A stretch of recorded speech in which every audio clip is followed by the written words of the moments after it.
For a moment, let's forget about all the high-level, elegant code we write every day. Let's peel back a layer. Because underneath it all, computers have their own secret language, and it's all just ones and zeros. Today, we're going to learn to speak that language. It's the key to unlocking a seriously powerful way to talk directly to the machine and make your code unbelievably fast. Look, every single developer runs into this question. We're always trying to make our apps lightning fast, right? We want them to sip memory, not guzzle it, especially when we're working on something critical. But how do you really do that? Like, at the deepest level? Well, the answer is learning to speak the computer's native tongue. Okay, so let's get right into it. The entire digital world, everything from your phone to a supercomputer, it's all built on this incredibly simple idea, binary. A world of just ones and zeros, or what we call bits. And once you understand how to manipulate these bits directly, it's like you've learned the actual grammar of the computer itself.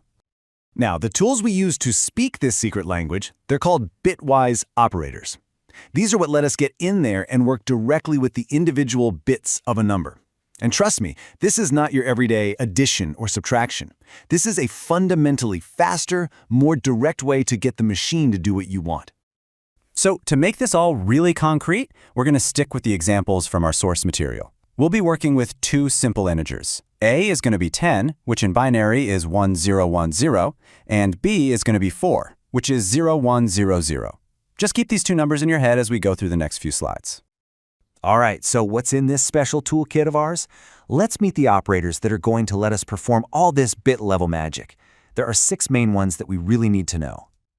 And here they are. We've got AND, OR, XOR, NOT, and the two shift operators, left and right. This table gives us a fantastic bird's eye view. Think of it like this. The first 3, AND, OR, and XOR, are all about comparing bits. NOT is about flipping them. And the shifts? Well, they're for sliding the bits around. Now, let's actually see them in action. Okay, let's kick things off with the logical operators, AND, OR, and XOR. You can think of these as the real workhorses for comparing the binary patterns of our two numbers, A and B. First up, we have bitwise AND. The rule here is super simple, but it's also very strict. You only, and I mean only, get a 1 in your result if the bits in that same position in both numbers are 1. If either one is a 0, the result is 0. No exceptions. And what's great about this slide is how clearly you can see that rule playing out. We're stacking up 1010 and 0100, and we're just comparing them column by column. So is there any column where we have a 1 on top and a 1 on the bottom? Nope, not a single one. And that's exactly why our result is all zeros, which, of course, is just the number 0. Okay, so let's move on to the next operator and see how this works. Bitwise OR is, well, it's a lot more chilled out than AND. It'll give you a 1 if a bit is set in either one of the numbers. As long as there's at least one 1 in the column, the result gets a 1. And boom, this just shows the difference perfectly. Looking at our numbers again, that first column has a 1, so the result gets a 1. Second column has a 1, so yep, the result gets a 1. Same thing for the third column, it's only that very last column that has 2 zeros. So our final result is 1110, which is the number 14 in decimal. And now for my favorite one, XOR, which stands for exclusive OR. This one is so cool. It only gives you a 1 if the two bits it's looking at are different from each other. If they're the same, so 2 1s or 2 zeros, the result is 0. This makes it incredibly useful for stuff like checking if a value has changed. So let's apply that to our example here. First column, we have a 1 and a 0. Are they different? Yep, so we get a 1. Second column, 0 and 1. Different again, so another 1. Third column, 1 and 0. Still different, so we get a third 1. It's only that last column where the bits match. Both are zeros, so the result there is a 0. And look at that. We end up with 1, 1, 1, 0 again, which is 14. All right, so we've seen how to compare bits. Now let's get into how we can directly mess with them, either by flipping them completely upside down or literally sliding them around. The NOT operator is pretty straightforward on the surface. It just flips every single bit. A 1 becomes a 0 and a 0 becomes a 1.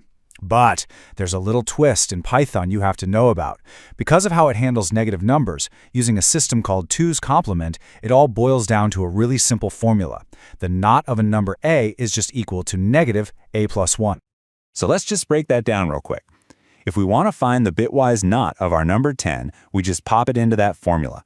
it becomes negative, then in parentheses, 10 plus 1, and that of course just simplifies to negative 11. It might seem a little weird at first, but that's just how the language handles inverting the bits for signed numbers. Now for the shift operators, which are, seriously, mind-blowingly fast ways to do multiplication and division. The left shift, well, it does what it says. It pushes all the bits to the left and then fills in the empty spots on the right with zeros. Every single shift to the left has the effect of multiplying the number by 2. So if you shift twice, like we see here with the number 3, it's like multiplying by 2, and then by 2 again, turning 3 into 12. And you can probably guess what right shift does, right? It's the exact opposite. It pushes all the bits to the right, which is the same as doing integer division by 2 for every shift. So here we take the number 8, we shift it right twice, and we end up with 2. It's just a ridiculously fast way to divide. So, we've learned the grammar, we've figured out the secret language, but you might be thinking, okay, why does any of this actually matter to a modern programmer? And the answer is just one word: performance. And I'm not talking about some obscure academic exercise here. Bitwise operations are the absolute engine behind some of the most demanding things in computing. They're used in image processing to tweak individual pixels, in machine learning to pack tons of data super efficiently, and they are the bedrock of cryptography and controlling hardware in embedded systems. And really, this quote from the source material just says it all, doesn't it? When every single nanosecond and every single byte of memory counts, speaking directly to the bits is the most efficient way to get things done. It is the ultimate optimization. So there you have it. You now have the keys to a much deeper level of programming. You've learned to speak the language that the machine itself actually understands. So the only question left is, what powerful, efficient, and amazing thing are you going to build with it?